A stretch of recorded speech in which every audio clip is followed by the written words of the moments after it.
Gandang gabi po mga minamahal na mga kapatid, mga kaibigan at mga kababayan.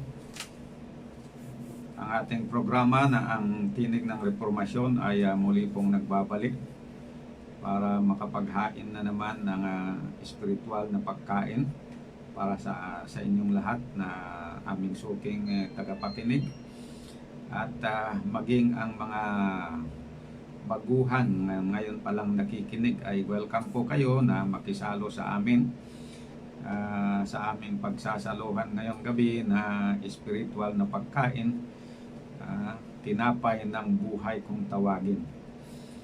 At sa ating pagpapatuloy po mga minamahal na mga kapatid ay tayo muna po ay manalangin.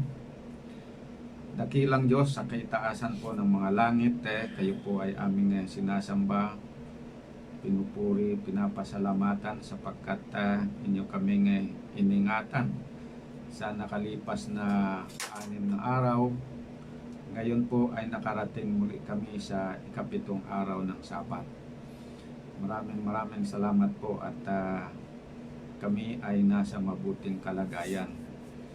Ito ay kinikilala namin na dahil po sa inyong pag-iingat kaya po kami nasa safe ngayon na kalagayan kahit na masalimuot ang mundo na aming pinalalagyan. Maraming salamat, purihin ang inyong pangalan, gabayan niyo po kami at higit sa lahat pagpalain po ang aming mga tagapakinig na sa kanilang pakikinig ay naway maintindihan nila ng maayos ang mga leksyon na aming pag-aaralan ngayon sapagkat importante po ito para sa aming pamumuhay araw-araw. Ang aking dalangin sa pangalan ng aming Panginoong Jesus. Amen. So, binabati ko po kayong lahat ng magandang gabi at welcome po sa ating pag-aaral. Ang paksa na pag-aaralan natin ngayong gabi ay tungkol po sa desolation of Jerusalem and the sanctuary. O kaya sa iba pang paksa, sa ibang doon, tinatawag ito na the abomination of desolation na binabanggit sa hula ng Daniel chapter 9 verse 26 and 27. Okay, hindi pa po tayo tapos dito sa prophecy ng 70 weeks. Akala ng iba na pag-aralan na natin lahat ang punto ng hula. Pero hindi pa po. Meron pa dito ang tungkol sa tinatawag na abomination of desolation na actually po ito yung portion ng prophecy ng Daniel 9:26 to 27 na ang mga naniniwala doon sa secret rapture ay dito nila ibinabase yung kanilang paniwala sa 7 years tribulation. Dito po sa salita na ito na abomination of desolation. Okay. Ito po ay mababanggit binabanggit sa hula ng Daniel 9 verse 26 and 27 kaugnay ng 70 weeks o 490 years na panahon na ibinigay para sa mga Hudyo upang ayusin sana nila ang kanilang relasyon sa Diyos. Binanggit pa nga ba itong desolation of Jerusalem dito sa hula? Binanggit po. Basahin natin Daniel 9 verse 26 and 27. And after 62 weeks shall Messiah be cut off, but not for himself. And the people of the prince that shall come shall destroy the city and the sanctuary. And the end thereof shall be a flood, and unto the end of the war desolations are determined. Verse 27. And he shall confirm the covenant with many for 1 week. And in the midst of the week, he shall cause the sacrifice and the oblation to cease. And for the overspreading of abominations, he shall make it desolate, even unto the consummation. And that determined shall be poured upon the desolate. Sa Tagalog, sabi po, at pagkatapos ng 62 sanglinggo, ang Mesyas ay papatayin, ngunit hindi sa kanyang sarili, at ang mga tao ng prinsipeng darating ay wawasakin nila ang lungsod at ang sanktuaryo, at ang wakas niyaon ay sa pamamagitan ng baha, at magwawakas ang digmaan ng mga pagkasira ayon sa ipinasya na. Ayan. At saan pa yun? 27, at pagtitibayin niya ang tipan sa marami sa isang sanglinggo, at sa kalahati ng sanglinggo ay kanyang ipatitigil ang paghain at ang pag-aalay, at dahil sa laganap na mga kasuklam-suklam ay gagawa ng pagwasak hanggang ito'y lubos na mawawasak, at anumang pagpasyahan ay gagawin sa winasak. Ayan. Ito po, pinaghalo-halo ko itong translation sa Tagalog. Kasi tumingin ako doon sa isang translation, medyo hindi ko nagustuhan. Kaya kumuha ko doon sa ibang mga translation, tapos pinagpapalit-palit ko. Kaya mangyari, itong binasa ko sa Tagalog na ito, hindi nyo mababasa dyan sa mga Tagalog Bible ninyo. Kasi medyo iba't ibang version ng binasa ko, magkakaiba naman yung pagka-translate. Ay walang isa na nagustuhan ko, kaya medyo pinag-combine ko na yon para may Pero dito tayo mag-analyze dito sa English, kasi mas maganda pa dito sa English So, ang nangyari kasi dito, kung bakit na lumalabas na parang yung gawa ni Kristo at saka yung gawa ng Misaya, at saka yung prophecy tungkol dito sa hula ng destruction of Jerusalem, yung temple, ay parang nagka-mix, nagkahalo ba, hindi na unawaan ng maigi. Kasi pala dito sa doon sa English kasi nakakatulong yung yung punctuation talaga para maintindihan. Sa Hebrew ay wala mang ganon. Parang dire-diretso dito. So ang mga na lang, yung mga translators ang pipili kung alin doon ang inaakala nila na parang insertion o ilalagay sa bracket o kaya pansinin nyo dito sa verse 26, and after 62 weeks shall Messiah be cut off, but not for himself. So itong first part na ito, definitely para ito sa Messiah talaga ito, shall be cut off.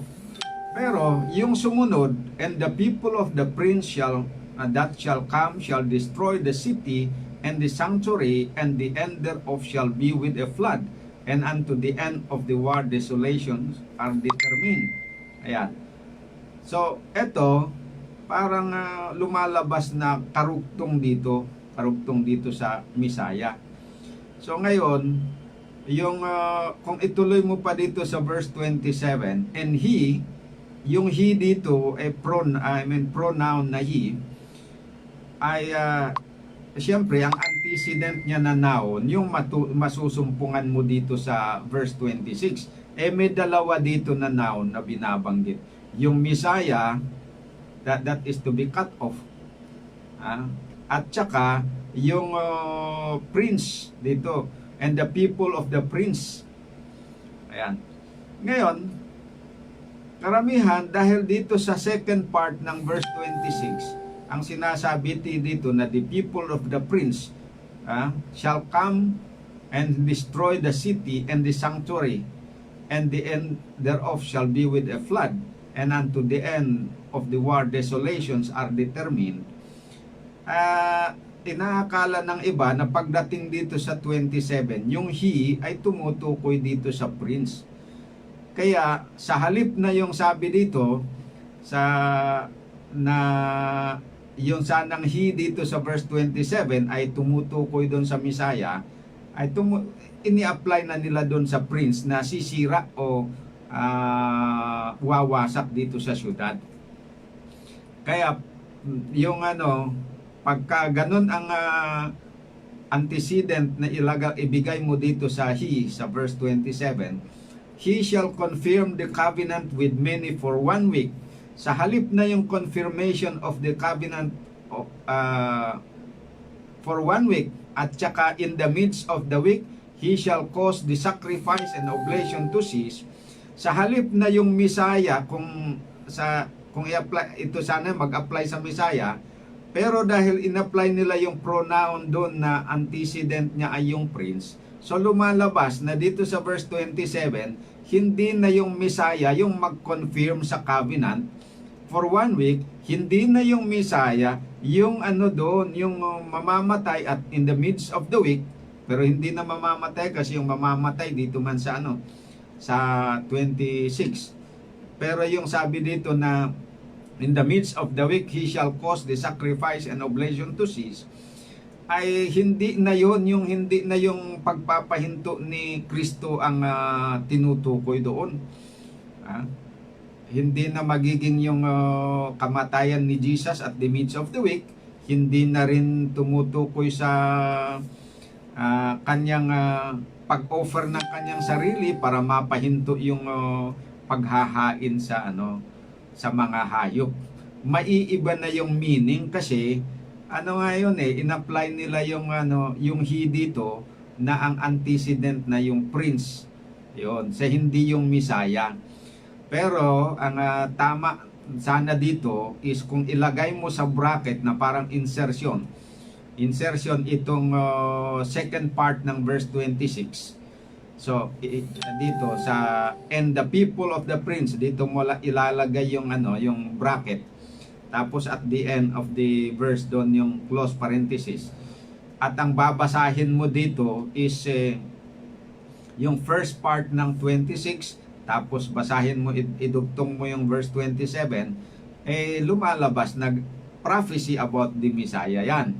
Subukan natin. And after 62 weeks shall Messiah be cut off, but not for himself.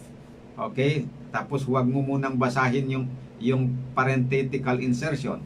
Idiretso muna dito sa verse 27. Okay? And after 62 weeks shall Messiah be cut off, but not for himself. And he, that means the Messiah, shall confirm the covenant with many for 1 week. And in the midst of the week, he, that means the Messiah, shall cause the sacrifice and oblation to cease, and for the overspreading. Okay, dito ka na naman uli mag-stop dito. Kasi ito, another portion na naman ng parenthetical insertion dyan.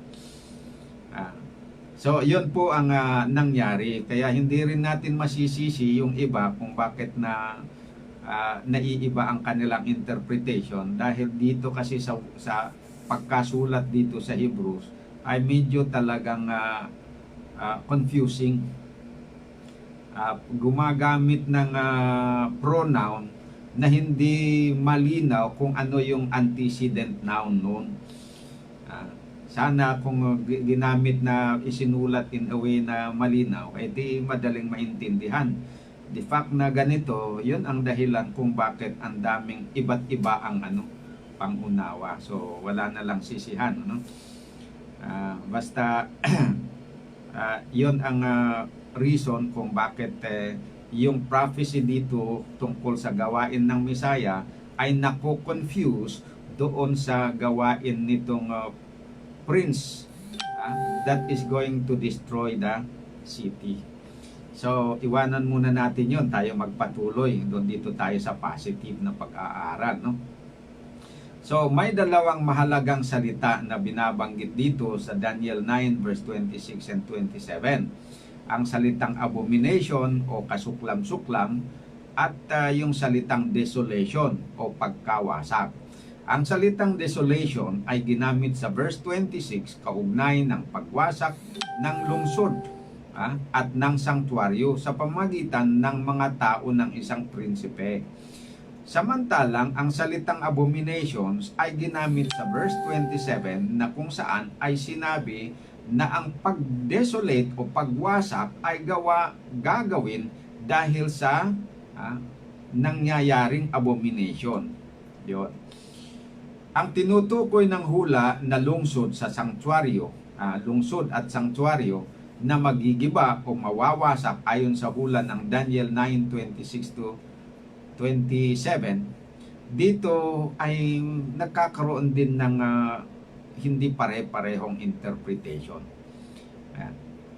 So, ang understanding ng iba na yung ang pinaliwanag ko kanina na yung antecedent, yung mag-apply na iniisipin nila no, antecedent ng he ay tumutukoy doon sa prince na sa kanilang unawa is Antichrist.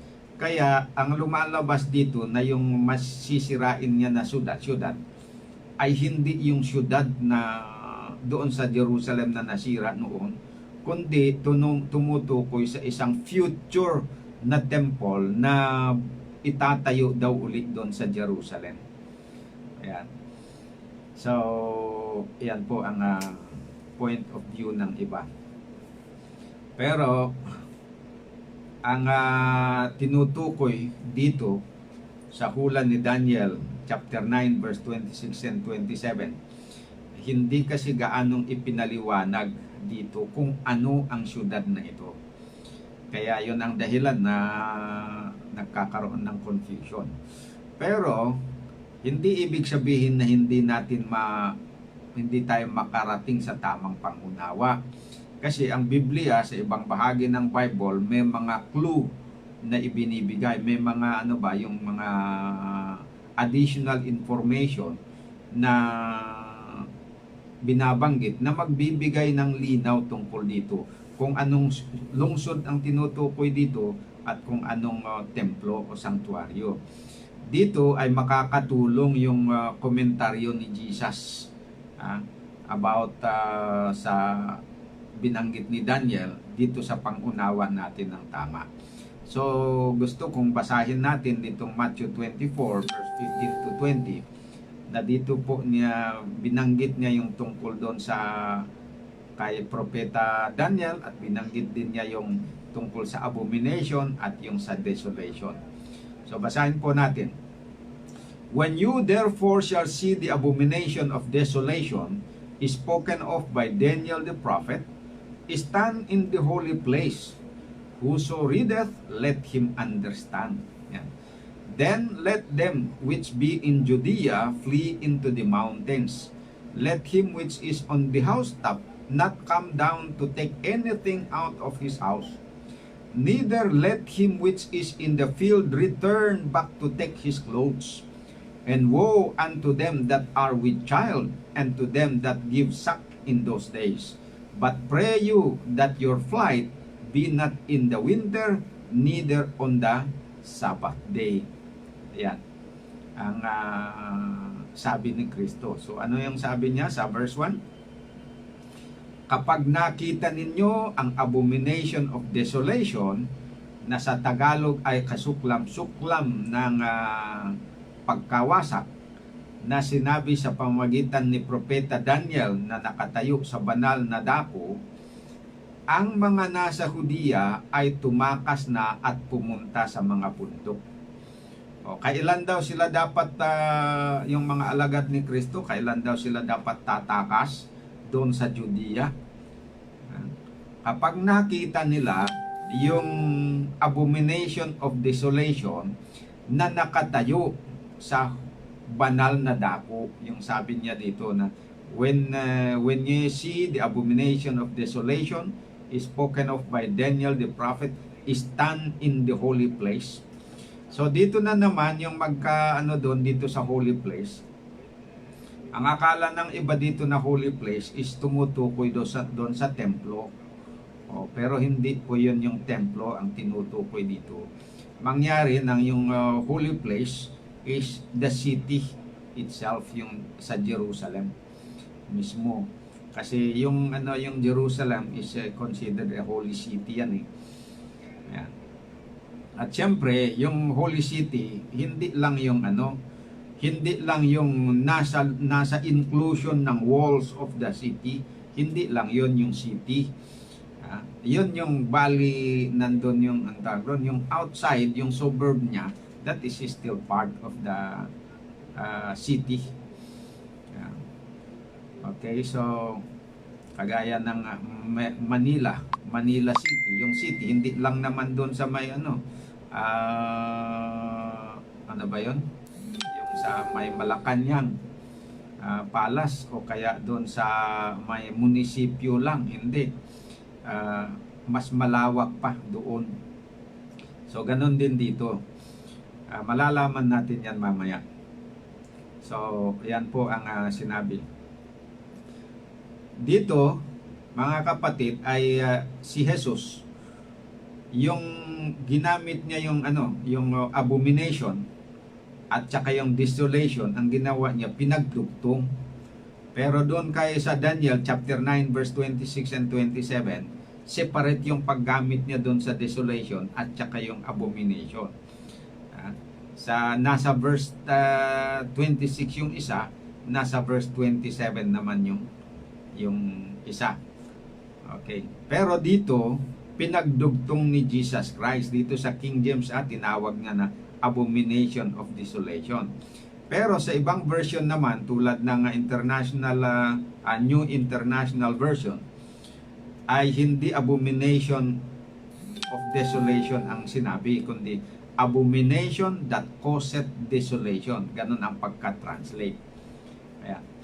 Ang tanong, ano ang ibig sabihin ni Jesus sa sinabi niya na kapag nakita ninyo ang abomination of desolation, na sa Tagalog ay kasuklam-suklam ng pagkawasak, na sinabi sa pamagitan ni Propeta Daniel na nakatayo sa banal na dako, ang mga nasa Hudiya ay tumakas na at pumunta sa mga bundok. Ano ang ibig niyang sabihin doon? Kasi dito, ito yung nagkakaroon, ito yung sinabi ni Kristo ba na nagkakaroon ng iba't ibang interpretasyon.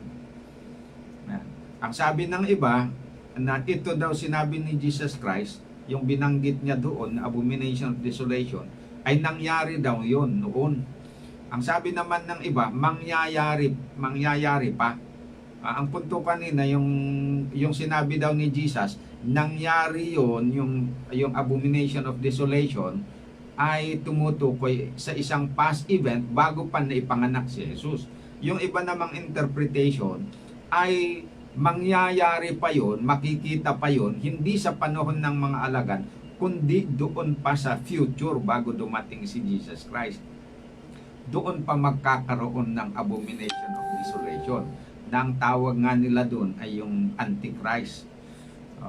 Yun namang past na sabi nilang mag-apply sa past, ang tinutukoy nila na abomination of desolation ay si Antiochus Epiphanes daw yun.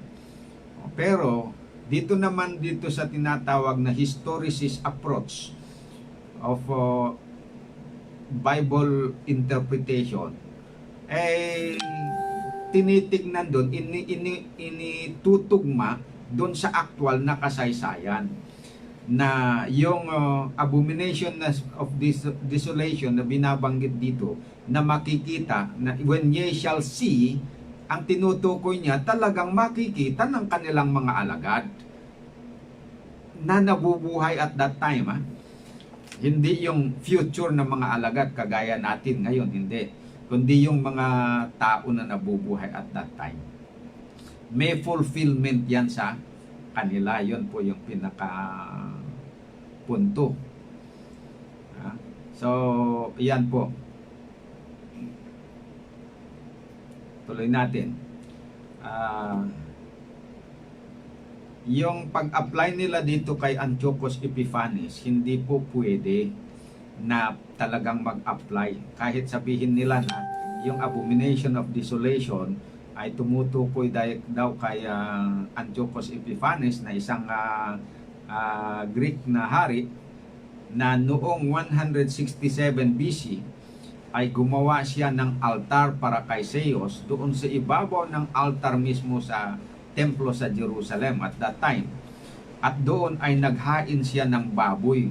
Yun daw po yung abomination na ginawa ni Antiochus Epiphanes, yung naghain siya ng baboy doon sa templo sa Jerusalem. Pero yan ay nangyari noon 167 BC. Hindi pa na ipanganak si Jesus Christ. Kaya't hindi pwede na yon ang katuparan ng sinasabi ni Jesus Christ sa Matthew 24:15 na abomination that causeth desolation. Hindi pwede yon kasi lipas na yon eh. At dahil matagal nang patay si Antiochus Epiphanes, kaya hindi pwedeng makikita siya ng mga alagad na makatayo sa banal na dako bilang hudyat upang sila ay tatakas papunta sa bundok. Alangan namang sasabihin ng Panginoon na pag nakita nyo yon, abomination, desolation, tatakas kayo sa Judea, papunta kayo sa bundok. Alangan naman na sabihin ni Kristo yon kung ang kanyang tinutukoy ay yung palang gawa ni Antiochus Epiphanes na matagal ng patay. Kaya hindi pwede yung interpretation na yon, mga kapatid. So, mahirapan tayong umunawa kung dito lang tayo dito sa sa Matthew 24 verse 15 magbase. Kasi dito hindi klinaro, pero alam nyo ang sistema ng Bible study malaking tulong yung comparing scripture with scripture, lalo na yung mga parallel statement ba na ng mga 4 writers, yung 4 na writers sa Bible na tulad ni na Matthew, Mark, Luke, and John. Kasi ang dinidescribe nila yung kwento tungkol kay Jesus. And most of the time, yung kanilang mga kinukwento, they are mentioning parallel events. Ayan. At kung minsan, iba-iba yung pagkasulat nila, pagka-describe nila, but they are describing the same event. Kaya kung basahin natin how all these 4 writers mention or describe one event, mas malinaw yung unawa natin. Kaya nais kong dalhin kayo dito sa sinabi ni Lucas sa Luke chapter 21 verse 20 to 24. I-compare natin ito dito sa sinabi niya sa Matthew chapter 29 verse 15 to 20. Pakinggan ninyo at basahin ko. And when you shall see Jerusalem compassed with armies, then know that the desolation thereof is nigh. Then let them which are in Judea flee to the mountains, and let them which are in the midst of it depart out, and let not them that are in the countries enter therein. For these be the days of vengeance, that all things which are written may be fulfilled. But woe unto them that are with child, and to them that give suck in those days, for there shall be great distress in the land, and wrath upon his people. And they shall fall by this edge of the sword, and shall be led away captive into all lands. And Jerusalem shall be trodden down of the Gentiles, until the times of the Gentiles be fulfilled. Yeah. So ano daw po ang sabi dito? Kapag nakita ninyo, sabi ni Jesus, ang Jerusalem compassed with armies, ibig sabihin, napalibutan ng mga sundalo, alam na ninyo na ang pagkawasak ng Jerusalem ay malapit na. Kaya't yung mga nasa Judea ay tumakas na sa mga bundok. So ganyan pala ang ibig sabihin ng nasusulat sa Matthew 24 verse 15. Although iba yung pagkasabi doon, mas mahirap mo unawain doon, pero dito mas malinaw eh. Sa Matthew kasi sinasabi niya, kapag nakita ninyo ang abomination of desolation na sinasabi ni Daniel na propeta, na nakatayo sa banal na dako, ang mga nasa Judea ay magsitakas sa mga bundok. So, ang problema dito, malabong unawain itong abomination of desolation na makikita daw na nakatayo doon sa sa banal na dako. So So, ngayon, dito naman is si Lucas, mas malina yung pagkasabi niya.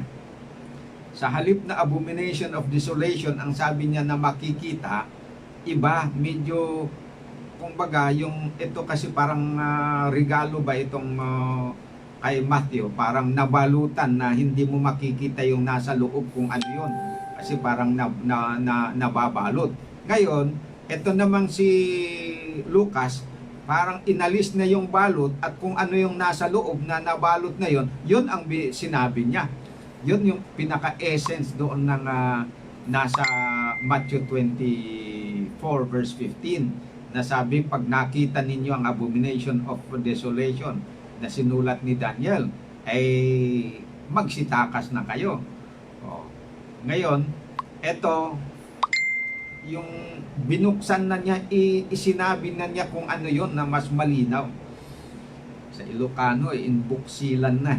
Pero wala namang makakaintindi si Ilocano dito, no? So, ano yung sabi po niya? Sabi ni Lucas, and when ye shall see Jerusalem compassed with armies. Ayan, yun pala yun. Yung sinasabi niya doon na when ye see the abomination of desolation standing in the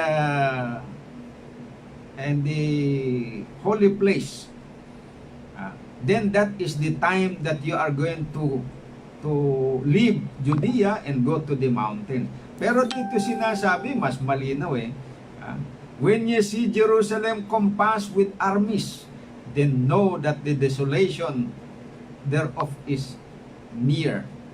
And let those that are in Judea flee to the mountains. So ano daw po ang sabi? Kapag nakita ninyo ang Jerusalem compassed with armies, ayan, o napalibutan ng mga sundalo, alam na ninyo na ang pagkawasak ng Jerusalem ay malapit na. Kaya't yung mga nasa Judea ay tumakas na sa mga bundok.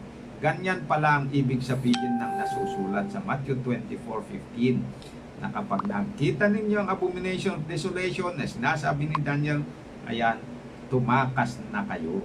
Ibig sabihin na ang hula ng Daniel 9 verse 25 to 27 ay hindi lamang tungkol sa anointing of Jesus as the Messiah during His baptism, at hindi lang din tungkol sa kanyang kamatayan at pagkaluklok sa langit bilang saserdote, kundi hula din pala ito tungkol sa pagkawasak ng Jerusalem dahil sa mga kasamaan ng mga Hudyo at sa kanilang pagtanggi kay Jesus bilang Misaya at pagpatay sa kanya.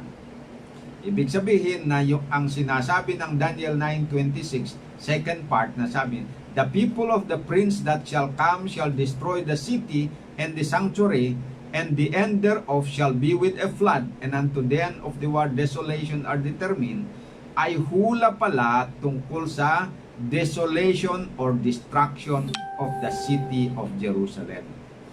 Yan. So, ano ulit po ang sabi ni Lucas na makikita ng mga alagad? Sabi sa Luke 21:20 and 21, and when you shall see Jerusalem compassed with armies, then know that the desolation thereof is near. Then let them which are in Judea flee to the mountains. Yan po. Ang Jerusalem na tinutukoy ni Jesus na malapit ng mawasak o masira kapag pinalibutan ng mga sundalo ay walang iba kundi ang Jerusalem na lungsod ng mga Hudyo na nakatayo noong si Kristo at ang kanyang mga alagad ay nandoon at nag-uusap. Yung tinitirahan nila kasi nakatira sila doon sa Jerusalem yun, doon na mismo. Yun po, yung city na yun na Jerusalem ang tinutukoy na mawawasak. So yan po yung nakahula doon pala kay Daniel. Ang city na binanggit dito na mawawasak ay ang lungsod ng Jerusalem, at ang sanktuaryo na sabi dito na mawawasak ay ang templo ng mga Hudyo sa loob ng Jerusalem. Ibig sabihin na ang sabi sa Daniel 9:26 na mga tao ng prinsipe na darating upang wasakin ang syudad at ang templo ay tumutukoy pala sa mga sundalo ng Roma na pinangungunahan ni General Titus. Ayan po. So sa makatwid, si General Titus ang tumutukoy sa hula ni Daniel na prinsipe na wawasak sa lungsod ng Jerusalem at ng templo. Ayan. So naging malinaw, ano? So doon pala sa sa Daniel chapter 9 verse 26 and 27, nakalakip doon ang hula sa pagkawasak ng Jerusalem. At malalaman daw ng mga alagad ayon kay Kristo na malapit na yung pagkawasak ng Jerusalem sa kanilang panahon pagka nakita nila na ang syudad ay pinalibutan ng mga sundalo. At kaninong sundalo yan? Sundalo ng Roma. Yan.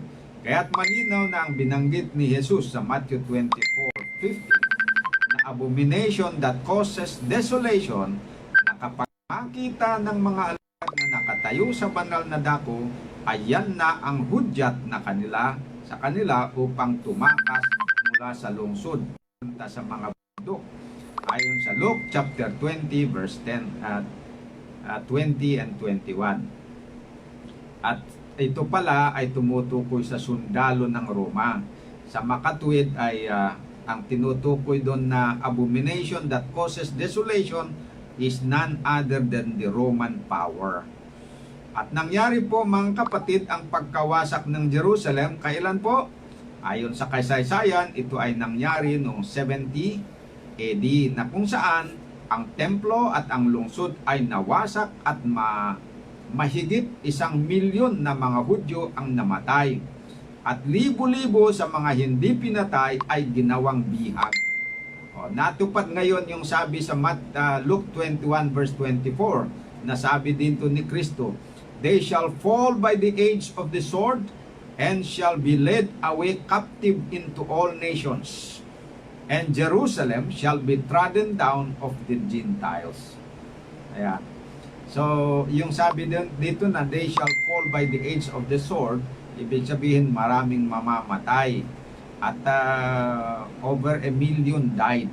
Yung sabi naman dito na shall be led away captive into all lands. Siyempre, yung mabibihag sa maraming mga bansa ay hindi yung mga patay, kundi yung mga survivors noon. Ibig sabihin na hindi naman pinatay lahat ang mga Hudyo. Maraming pinatay pero marami din na mga hindi pinatay. At kinuha nila, ginawang bihag. And then, ito yung tinatawag na diaspora. Yung dispersion of the Jews na mga ginawang bihag. So at this point, ay gusto kong bigyan kayo ng idea tungkol sa mga karumal-dumal na mga gawa ng mga Hudyo na siyang nagdulot sa pagkawasak ng kanilang templo at lungsod. Actually, ito po ay ikalawang pagkawasak ng Jerusalem. Kasi kaya pinag-aaralan natin itong history kasi dito tayo pupulot ng aral. Pag hindi natin mapagpulutan ng aral, magiging walang kabuluhan lang. Yung pag-aaral natin sa mga kasaysayan at saka sa mga hula. But if we study this historical fulfillment of prophecies and pag-aralan natin kung anong leksyon ang makukuha natin na magagamit natin na practical sa ating buhay, then it is worth studying prophecy and history. Kaya tignan po natin. Gusto kong dadako muna tayo dito sa yung what led to the destruction of to the first destruction of Jerusalem. Bago tayo dadako dito sa bago na destruction of Jerusalem. Yung ikalawa. Dito tayo sa Daniel chapter 1 verse 1 and 2. In the third year of the reign of Jehoiakim, king of Judah, came Nebuchadnezzar, king of Babylon, unto Jerusalem, and besieged it. And the Lord gave Jehoiakim, king of Judah, into his hand, with part of the vessels of the house of gold, which he carried into the land of Shinar, to the house of his God. And he brought the vessels into the treasure house of his gods. So, kung papansinin nyo dito, ito yung si Jehoiakim, siya yung hari doon sa Judah. Ang Judah, ang pinaka-capital ng Judah is Jerusalem. O yung kingdom of Judah is made of two tribes. Ang capital city nila is Jerusalem. At doon po yung kuta ng hari. So itong si Jehoiakim, anong sabi dito? The Lord gave Jehoiakim, king of Judah, into the hand of what? Whom? The hand of Nebuchadnezzar.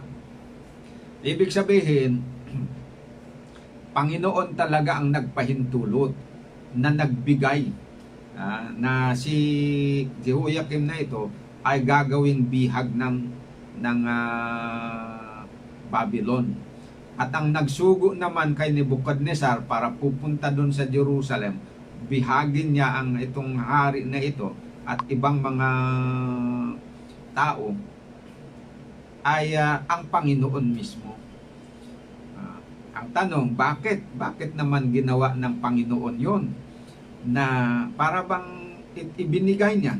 Sabi dito, he gave. Binigay talaga na sa kamay ni Nebuchadnezzar. Bakit niya ginawa yon? Hari naman ito sa kanyang holy city. At sa hari ng kanyang bayan, di ba? Ang Israel, bayan ng Diyos. Pero bakit niya ibinigay ngayon ang hari at ilan pang mga tao diyan na maging bihag sa isang heathen nation? Okay, basahin po natin ang 2 Chronicles chapter 36 verse 5. Jehoiakim was 25 years old when he began to reign, and he reigned 11 years in Jerusalem. Mahaba-haba din 11 years. Mas mahaba kaysa kay Duterte. Hindi pa nag-expire ang termino ni Duterte. Pero 11 years itong paghahari niya. Pero within that 11 years, ano bang ginawa niya? That provoked God to give him up to to be captive in Babylon. Sabi ng last part ng verse 5, and he did that which was evil in the sight of the Lord his God. Ayun pala ang dahilan. Kaya ibinigay ng Panginoon, idiniliver niya itong si King Jehoiakim doon sa kamay ng isang hari din doon sa Babylon na maging bihag, ay dahil siya sa kanyang 11 years na paghahari ay gumawa siya ng mga masasamang bagay sa harapan ng Diyos. Tandaan natin, hindi naman lahat ng hari na gumagawa ng masama sa harapan ng Panginoon ay ganyan ang bali kastigo na binibigay ng Diyos. Yung iba ay hindi naman. Pero ito, tungkol dito kay Jehoiakim, ganito ang pinagpasyahan ng Panginoon na kastigo sa kanya. Ang bang dito, disiplina. Kasi siya ay gumawa ng masama sa harapan ng Panginoon. Ayan. Ano pang nangyari? Basahin pa natin dito sa 2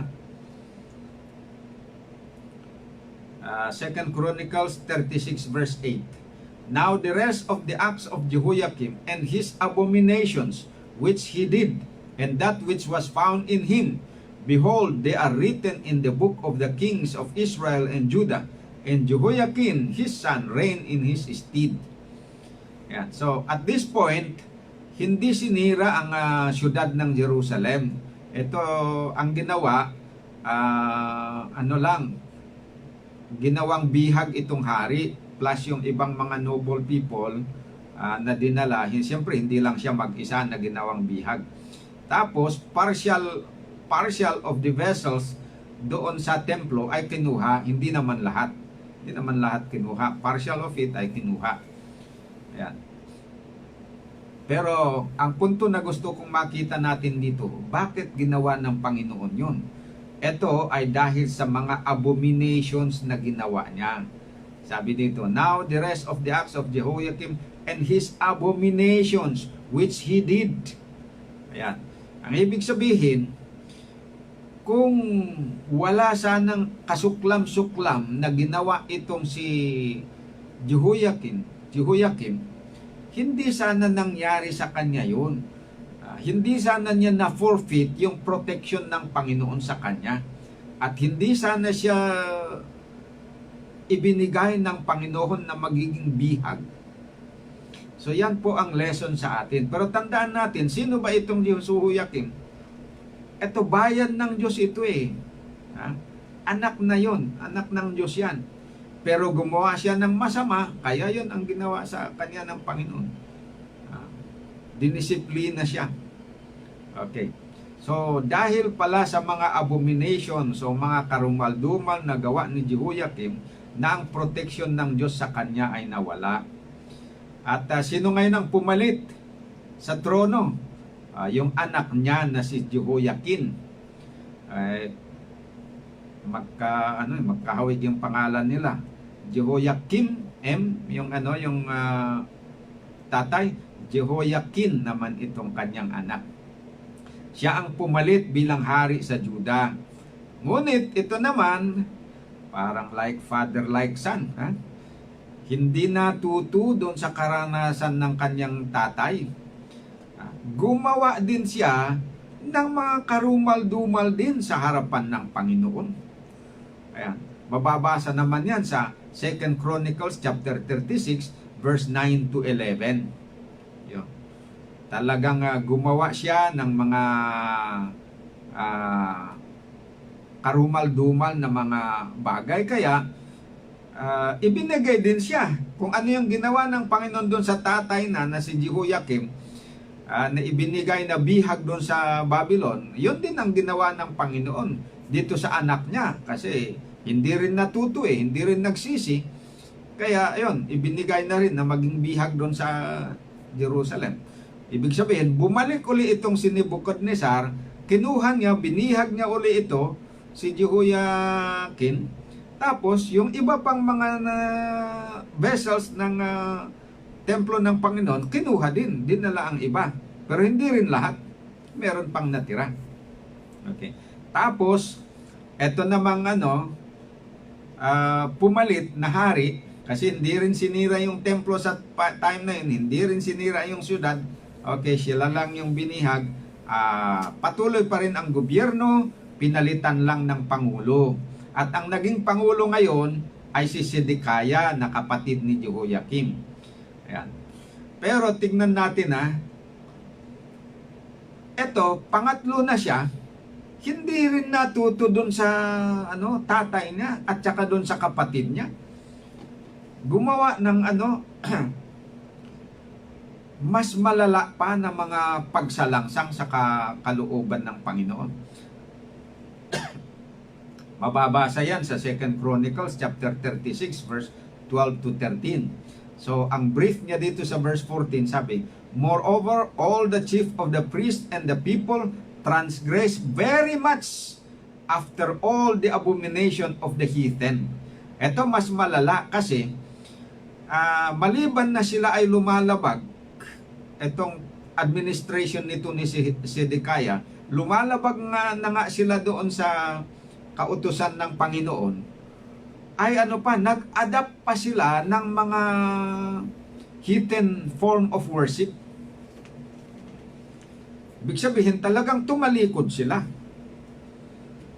Hindi lang basta ba yung parang active na church member na active pero lumalabag, kaya lang active pa rin. Hindi Ito ay parang lumalabas na total talaga ito na backsliding. Lumalabag na nga, tumalikod pa doon sa sa tamang pagsamba at nag-adapt na ng pagsamba ng mga heathen. Kasi sabi dito moreover, all the chief of the priests and the people transgress very much after all the abominations of the heathen. Ayan.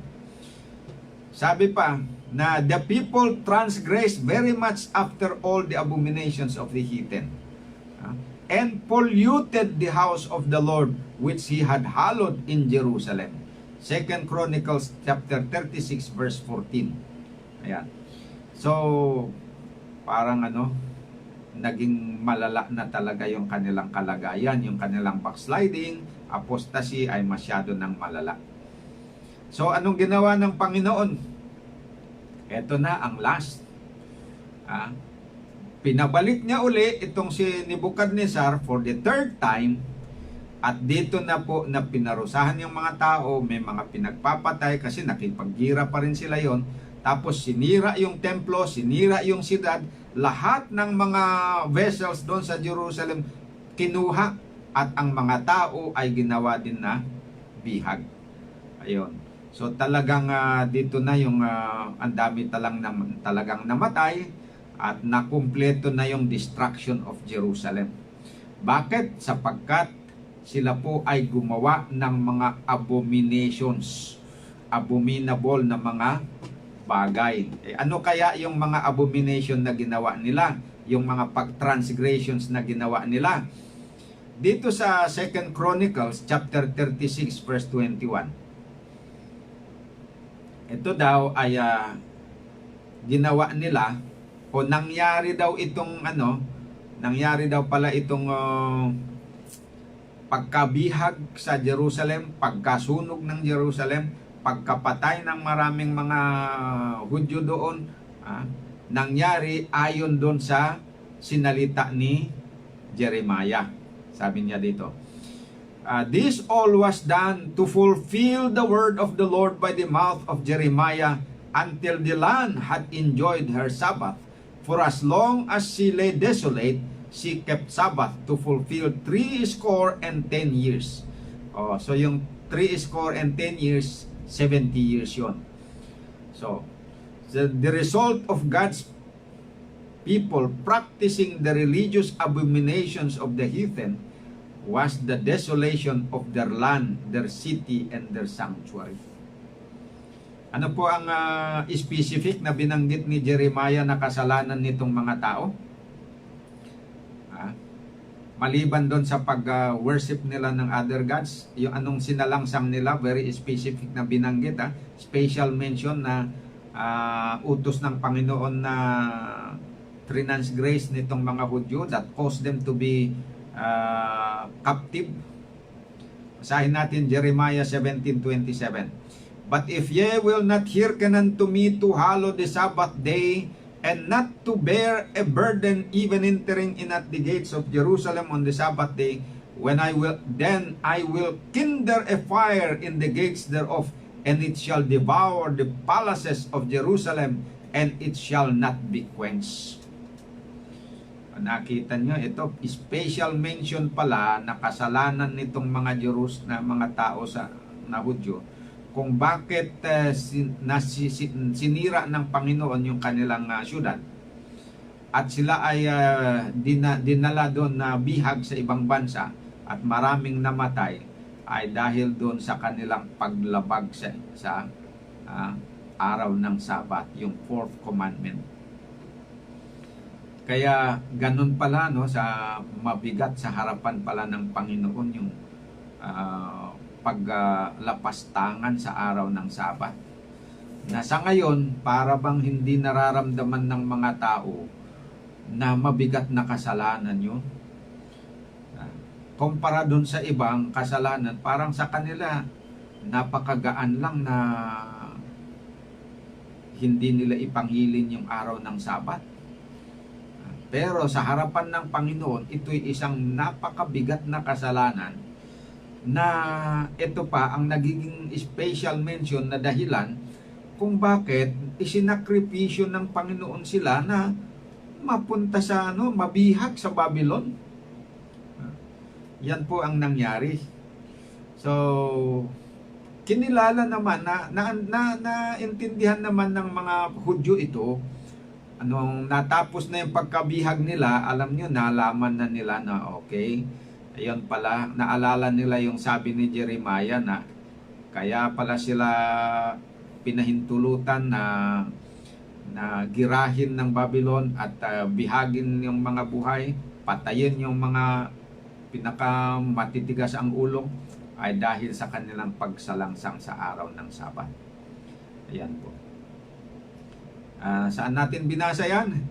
Sa Jeremiah chapter 17 verse 21. Yan, kinonfirm ng 2 Chronicles chapter 36 verse 21 that this was done to fulfill the word of the Lord by the mouth of Jeremiah until the land had enjoyed her Sabbath. At maliban dito sa Sabbath keeping, alam niyo, pagka lumabag ka sa Sabbath, hindi ibig sabihin hindi ka na sumasamba sa tunay na Diyos. Kasi ang tanda ng pagsamba sa tunay na Diyos ay yung pangingilin sa araw ng Sabat. Once na hindi ka nang nangingilin sa araw ng Sabat, you are prone to worship other gods. At ito ang nangyari dito sa mga Hudyo sa Jerusalem. Ayon sa paglalarawan ni Ezekiel, si Ezekiel ay nabuhay siya dito rin sa panahon na ito contemporary ni Jeremiah. Okay, kung babasahin natin sa Ezekiel chapter 5, verse 5 and 6, makikita natin doon na ipinakita kay Ezekiel yung kung ano ang ginagawa ng mga elders sa Jerusalem. Sila ay gumawa ng image. At ilinagay nila yung image ng tawag doon, image of jealousy. Na actually larawan yan ng isang hayop, larawan ng hayop, rinagay nila doon. Tapos yung sinasamba nila, doon pa sa loob ng bahay mismo ng Panginoon nila ginawa. Tapos nandun din itong mga babae, pati yung mga babae, nandun naman din sila na umiiyak sila, iniiyakan nila si Tammuz. At alam nyo ba yung si Tammuz? Yan yung heathen god yan yung warrior na nagiging yun ang yung founder ng Babylon si Nimrod, tapos yung asawa niya si Semiramis, yung naging anak nila ito si Tammuz. Ayan, yan po yung Babylonian worship, yung Babylonian god si Tammuz. Itong mga Israelites na ito, sinasamba nila itong si Tammuz. Kaya nandun yung mga mga babae, tapos yung 25 na mga lalaki din. Ayan. At ano pa? Ang ginawa nila doon sa holy place mismo, with their backs toward the temple of the Lord and their faces toward the east, and they worship the sun towards the east. Nakita nyo? Nadala sila doon sa tinatawag na sun worship. Yun yung Baal worship ng mga Babylonians. Naging Baal ang tawag nila doon, Baalism. So, tumalikod daw sila sa Panginoon at sumamba doon sa sa araw in the east. Yan ang nangyari. So, si Daniel, kinilala din ni Daniel na ang dahilan kung bakit sila nabihag ay dahil sa kasalanan nila. At isa sa kasalanan nila na binanggit ni Jeremiah is Sabbath breaking. Another na kasalanan nila is idol worship. Another na kasalanan nila is sun worship. Sa bagay, sun worship is also idol worship din yan kasi meron silang ginagawa na symbol ng sun na nagrepresent ng sun, doon sila nagwe-worship. At saka itong si Baal na sun god, meron rebulto yan na malaki na sinasamba nila. At yung sa napag-aralan natin sa nakalipas, ito pala doon nila hinahain, binibigay ba ng mga isinasacrifice ang mga bata. Sinusunog ang mga bata as an offering for Baal at saka kay Molech. Ayan, pinagbawal ng Panginoon yan, pero nahikayat ang mga Hudyo na gagawin yun.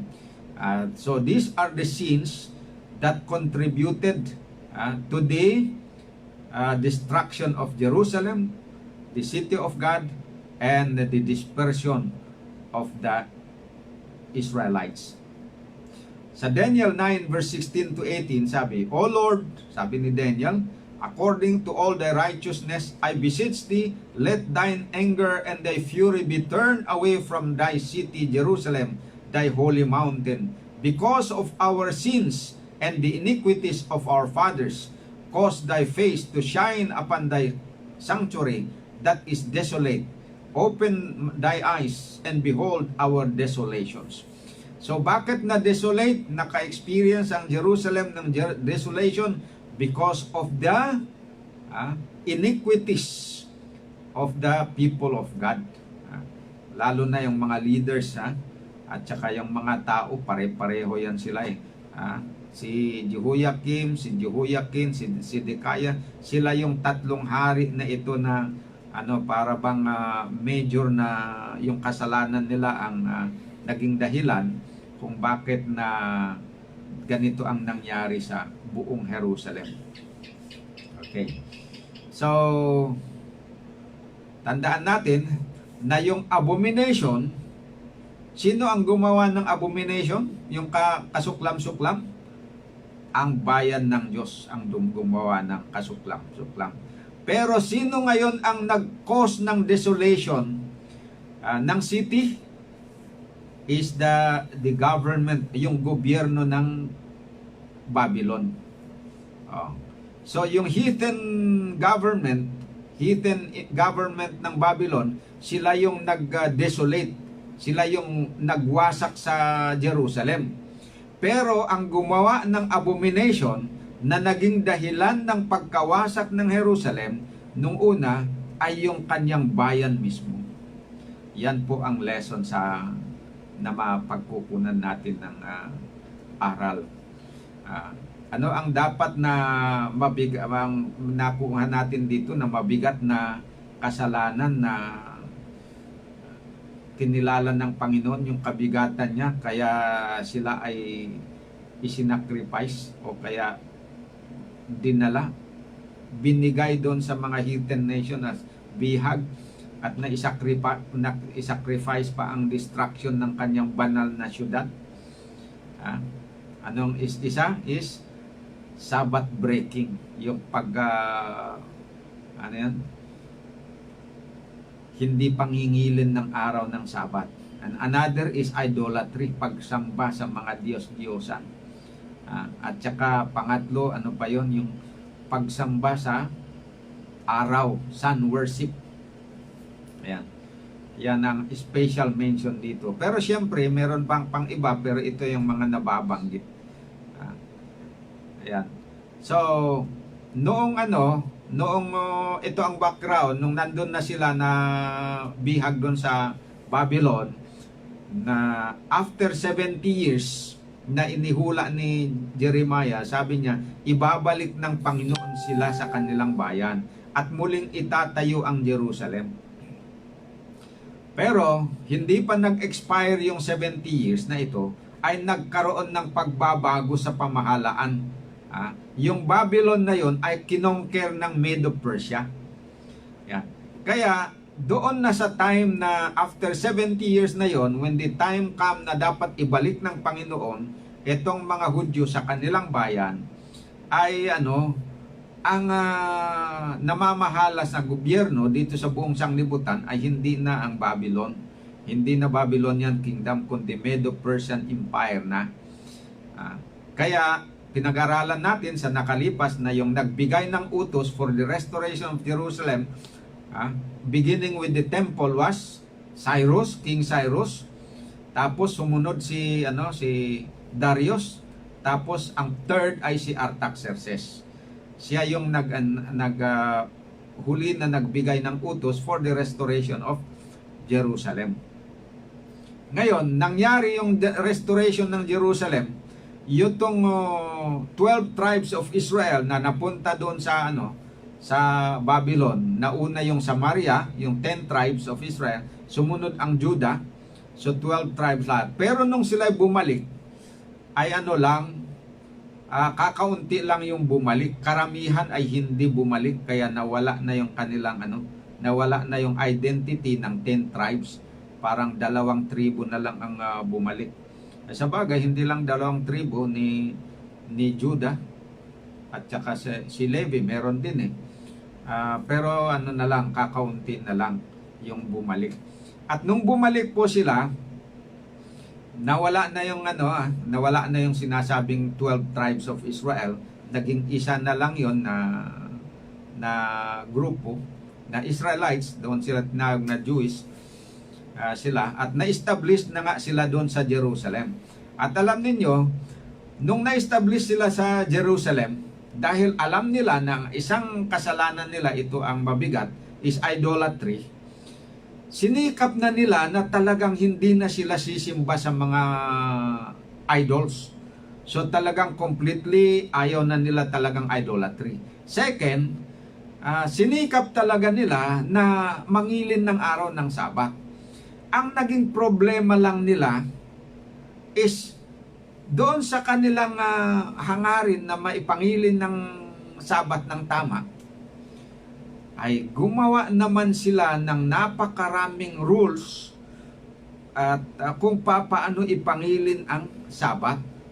Gumawa sila ng maraming mga tinatawag na man-made rules on how to keep the Sabbath day holy. At karamihan naman dito sa kanilang man-made rules ay hindi ayon sa kalooban ng Panginoon. Yun ang dahilan na nung dumating si Jesus Christ dito, ang nagiging focal point ng isa na controversy between the leaders of the Jews and Jesus Christ ay tungkol sa Sabbath keeping. Kaya makikita ninyo na ang Sabbath keeping nagiging controversial sa panahon ni Jesus Christ. Mababasa niya na always John 5 verse 10 to 16, Matthew 12 verse 1 to 12, Mark chapter 3 verse 1 to 6. Doon ang iilan na record na kung saan nagkabanggaan itong mga Hudyo at saka si Kristo, kasi inaakusahan nila si Kristo na si Kristo daw ay hindi nangingilin ng tama sa araw ng Sabat. Samantalang si Jesus Christ naman pumunta rito para ipakita niya kung ano ang tamang pangingilin ng Sabat, dahil itong mga tao ay ginawa na nila yung pangingilin na na parang masama na, masyadong mabigat na, kasi yung utos ng Panginoon dinagdagan nila ng maraming mga kautusan ng nanggaling lang sa tao based on tradition na. Pinalibutan nila yung mga kautusan ng Diyos ng mga tradisyon. Ayun, ang gusto ni Kristo na alisin yung tradisyon, manatili na lang yung kautusan ng Diyos na dapat na sundin. So yun po ang isa ang nagiging problema. So they pretend to be Sabbath keepers all along. Kaya lang ang nagiging problema naman nga, sabi ko, is etong yung ginawa nila na very burdensome, yung kautusan ng Panginoon. Kaya mababasa natin doon sa Matthew chapter 15 na ang nagiging issue naman doon yung tradition, na sa hangarin nila na sundin yung tradition, nalalabagnan nila tuloy yung kautusan ng Diyos. Pero yung isip niya, akala nila is mas higit nilang natutupad yung kautusan ng Diyos, yun pala ay nalalabag na nila yun. Kasi dumami ang mga kasalanan nila. Tapos doon sa Mark chapter 7, ganun din ang issue doon. So nangyari na yung stricto na kanilang pangingilin ng araw ng Sabat, at saka yung stricto na gusto nilang pagsunod sa kalooban ng Panginoon, paglilingkod sa Panginoon, naging panatiko sila. Naging panatiko ang tawag doon sa kanila. Kasi ang dami na silang mga ginagawa na akala nila ay tama, na yun pala ay mali. Marami silang itinuturing na kasalanan na hindi naman kasalanan. Tapos yung mga kasalanan, ginagawa nilang hindi kasalanan. Yan ang nagiging problema. Kaya yun ang controversy doon. So nagiging ang nangyari sa kanila, nagmamalinis sila sa labas, pero sa loob, yung kanilang gawa ay masama. Kaya inilarawan ni Kristo sila doon sa Matthew chapter 23 na parang pansyon na sa labas ay malinis pero sa loob ay marumi. Ganon ang naging kalagayan ng Hudyo noong araw. So, Doon naman sa previous doon, noong cause ng kanilang desolation ng Jerusalem nung una, is yung open na transgression nila. Pero dito naman hindi open, pero napagtakpan lang. Yung kanilang corruption nasa loob, sa labas parang nagmamalinis, pero sa loob ay talagang masasama pa rin. Yan. So, yon ang dahilan na nung dumating si Hesus Kristo, tinanggihan nila, hindi nila tinanggap si Jesus Christ. Yun ngayon ang pinakamalaki na naging problema nila. They rejected Jesus Christ as the Son of God. They rejected Him as the Messiah, and they crucified Him. Yun ang pinakamabigat na naging kasalanan nila. The rejection of Jesus Christ and their keeping of yung pagsamba nila, pagsunod nila ng tradisyon over and above the law of God. Kaya yun ang dahilan na sila ay na-reject. Pinag-aralan natin yung kanilang pag-reject kahapon. Binasa natin sa Matthew 21 verse 33 to 45 na sinabi doon na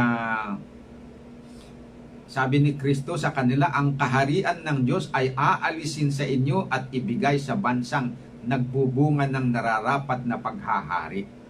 Ayan. So bakit inalis sa kanila? Bakit na-forfeit nila yung protection ng Panginoon at na desolate ang kanilang syudad? Ang daming namatay sa kanila because of their inward corruption. Yung nila, they pretend to be clean outside, but inside they are doing bad things. So ano ang lesson na makukuha natin dyan, mga kapatid? Ulitin ko, napaka-importante ito. Tayo ngayon na mga Kristiyano, ang daming mga denomination ngayong araw ang talagang nagsasabi na sila ang anak ng Diyos. Naniniwala kay Kristo bilang tagapagligtas. Tulad din ng mga Hudyo. Pero ang bottom line, mga kapatid, yan, kapag tayo pa rin, despite all our claim to have faith in Christ as our personal Lord and Savior, sasabihin natin na born again tayo. Pero kung patuloy pa rin tayo na gumagawa, lumalabag doon sa kautusan ng Panginoon, tulad ng paglapastangan natin ng araw ng Sabat at lahat ng mga kautusan yan, kahit hindi araw ng Sabat, pag gumagawa pa rin tayo niyan, yung pagsasabi natin na tayo nananampalataya ay magiging walang kabuluhan. Profession is nothing, mga kapatid ng tao. Yung pag-aangkin natin na tayo Kristiyano, walang kabuluhan yan sa Panginoon. Ang pangalan ay hindi nakakaligtas sa atin, kundi yung ating talagang totoo na mula sa puso na pananampalataya at pag-ibig kay Kristo, yung ating tunay na relasyon kay Kristo na pinagtitibay ng katapatan at pagiging masunurin natin sa kalooban niya. Yon po ang magiging batayan ng ating kaligtasan. Once na tayo po ay nanatili sa Kanya, nanatiling nanampalataya at sumusunod sa Kanyang kalooban, we will come under the protection of God. Pero kapag tayo po, kahit na sabihin natin na nananampalataya, pero tayo lumalabag sa kautusan, we will forfeit the protection of God. Tandaan po natin yan based dito sa nangyari. Tignan nyo nga sila. Kaya nga yung lesson natin kanina, kahapon, binasa natin doon sa Romans chapter 11 verse 17 to 24. Ito na ang huling basahin ko. Ngunit kung ang ilang mga sanga ay pinutol, ikaw na isang puno ng ulibong ligaw ay inihugpong sa kanila, ikaw ay nagiging kabahagi ng ugat at ng katas ng punong ulibo. Huwag kang magmalaki sa mga sanga. Kung magmamalaki ka sa kanila, tandaan mo ito, hindi ikaw ang nagpupuno sa pangangailangan ng ugat. Ang ugat ang siyang nagpupuno sa pangangailangan mo. Sasabihin mo, ang mga sanga ay pinutol upang ako ay may hugpong.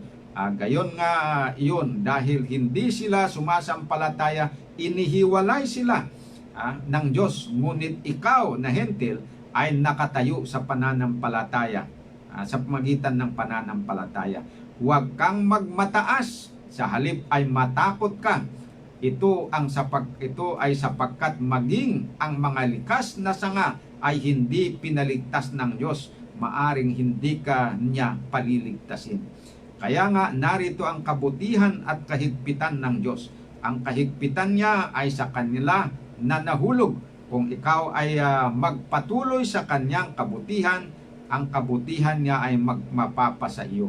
Kung hindi, ikaw din ay puputulin. Gayon din sila. Kung hindi sila magpapatuloy sa hindi pagsampalataya, ihuhugpong sila ng Diyos, sapagkat magagawa ng Diyos na sila ay ihugpong muli. Ito ay sapagkat pinutol ka ng Diyos mula sa ulibong ligaw, at laban sa kalikasan ay ihuhugpong na mabuti sa mabuting puno ng ulibo. Gaano pa kaya sa tunay na mga sanga na naihugpong sa kanilang sariling punong ulibo. Ayan po mga kapatid. Tayo manalangin. Dakilang Diyos sa kaitasan ng mga langit, kami po ay nagpapasalamat sa inyong tulong at inyong pinayunawa sa amin, batay doon sa karanasan ng Israel nung una. 2 beses na sila po ay nasira ang kanilang syudad dahil doon sa bagamat sila inyong mga anak, subalit sila po ay naging matigas ang ulo. Tulungan niyo po kami na ngayon po ay hindi kami magmamatigas ng aming ulo. Kami po ay laging mapagpakumbaba at tunay na manampalataya. Hindi sana po kami lumalabag sa anumang utos ninyo, kundi kami po ay susunod sana sa pagitan ng inyong biyaya. Upang sa ganon, susunod kami, hindi upang maligtas, kundi sapagkat kami po ay inyong iniligtas, pinatawad at kinupkop bilang inyong mga anak. At bilang mga anak, ito ang dahil na nagmamahal sa inyo, ito ang dahilan na dapat po kami mabuhay na mga anak na masunurin sa inyong kalooban. Ito ang aking dalangin, hindi lamang para sa aking sarili, kundi para sa lahat na nakikinig ng aming Bible study ngayong gabi. Sa pangalan ng Panginoong Hesus, ito ang aking dalangin. Amen.